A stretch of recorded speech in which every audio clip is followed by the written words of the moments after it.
And joining us on the broadcast from Dubai is Dr. Suyash Bhatt. He's director at the Academy for Finance, Technology and Innovation. Mr. Bhatt, appreciate you joining us on the broadcast.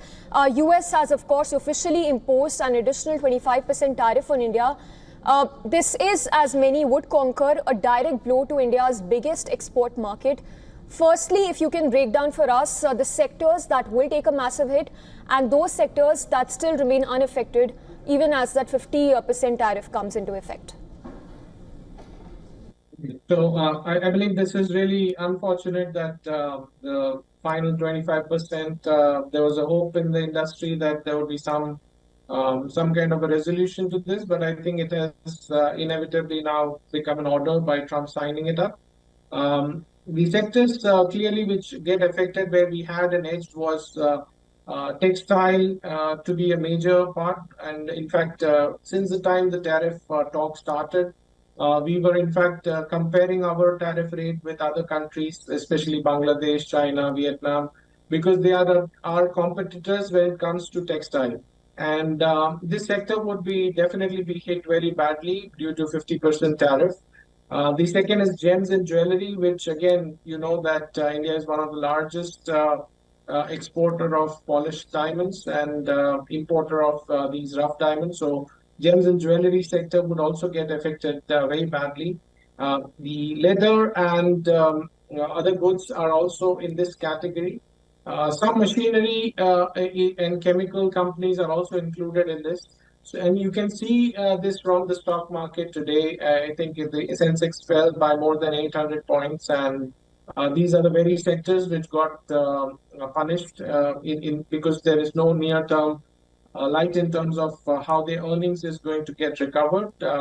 Also, I would say the silver lining amidst all this is the exemption that we have on pharma, one of the largest exporter pharma.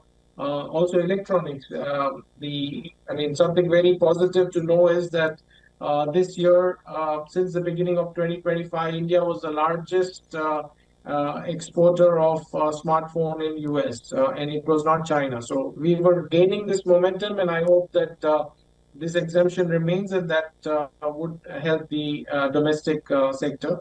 To sum it up, I would say that there are some important sectors where American consumers may get impacted directly. Are the ones who are being left exempted, like medicine or pharma companies and the smartphone and electronics. Whereas on the other side, you have textile, gems and jewelry and other sectors which will face the heat due to this higher tariff. And in fact, to counter this, the GST Council meets in the first week of September. So I hope that, and also the Prime Minister announced it on the Independence Day, that there would be a bonanza. I think the bonanza may come sooner than Diwali, I believe.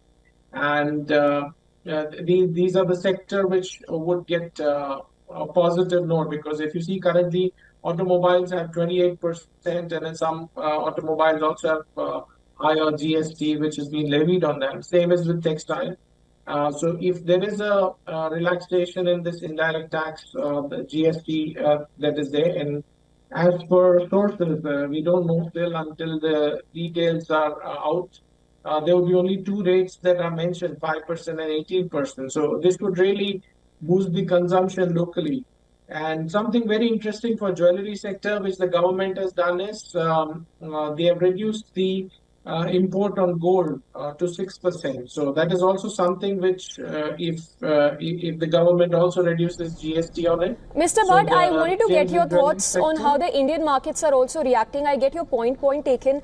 But the Indian markets are about to close for the day. Both Nifty and Sensex are trading in the red. How do you see the market recouping the losses? Do you see them recouping the losses in the near term? That is one part. And of course, the second part being, where do you see this trade war headed? Yeah, I believe the markets have reacted in a very mature way, I would say. You are not seeing a massive.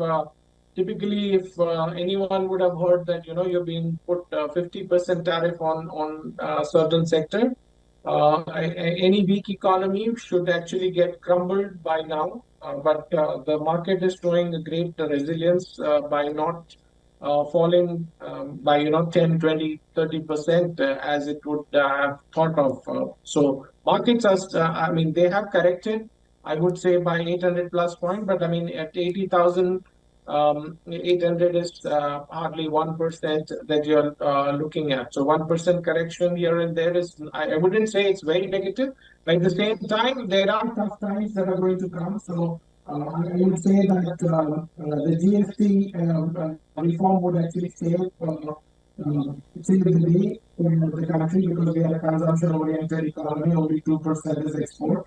And I think the market participants also know this, which is why there's not a huge panic in the market. Yes, Mr. Bhatt, point taken, and of course, as you mentioned, remains to be seen whether the market correction is short-term or longer-term, but appreciate you joining us on the broadcast. For now, the 50% tariff that's been imposed by the US on India has come into effect.